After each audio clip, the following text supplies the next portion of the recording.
Madame la Présidente, Monsieur le Ministre, chers collègues, depuis exactement maintenant 40 ans, l'Afghanistan est dans une situation sécuritaire extrêmement critique. Les récents attentats d'hier à Kaboul l'ont encore démontré.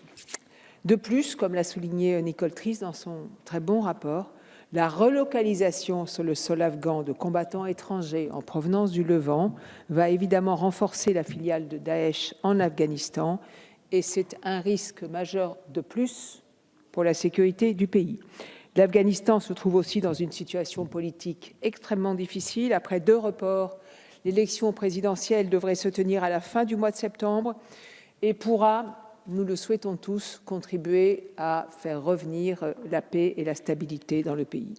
Malgré le soutien de la communauté internationale, l'Afghanistan fait toujours partie des pays les moins avancés et souffre du poids colossal du narcotrafic dans son économie.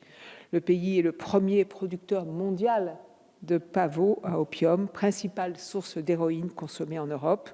Et toutes les tentatives visant à mettre un terme à ces cultures ont jusqu'à présent échoué.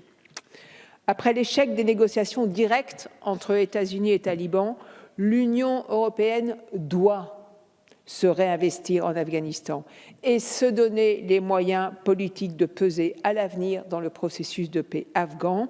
C'est une des raisons d'être de cet accord cadre.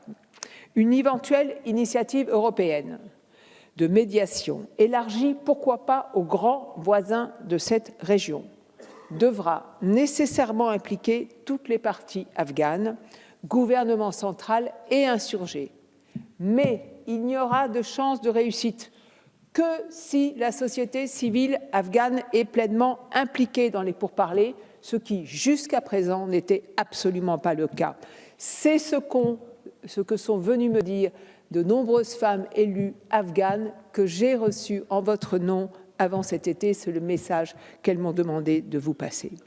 Le dialogue inter-afghan est bien un prérequis indispensable pour parvenir à la paix et à la stabilité en Afghanistan. Ce pays est une véritable mosaïque ethnique entremêlant sur son territoire divers peuples, Pashtuns, Tadjiks, Ouzbeks, Hazaras, Turkmènes.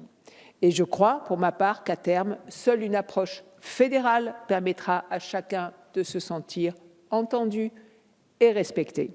Les liens que la France entretient avec l'Afghanistan, vous l'avez rappelé, Monsieur le Ministre, sont anciens et particulièrement forts. Notre relation bilatérale a commencé il y a 97 ans. Nous sommes et restons un partenaire majeur et fidèle de l'Afghanistan. Je veux rappeler ici, vous l'avez fait, que la France a payé le prix du sang pour la liberté de l'Afghanistan dans le cadre de son engagement militaire.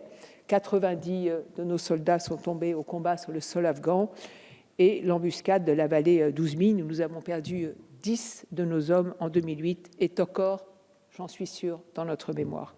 Aujourd'hui, nous avons l'occasion de renouveler et d'intensifier la coopération entre l'Union européenne et l'Afghanistan, d'agir pour aider l'Afghanistan à se reconstruire et faire face à de très nombreux défis, qu'il s'agisse des questions migratoires, du trafic de stupéfiants ou de la lutte contre le terrorisme.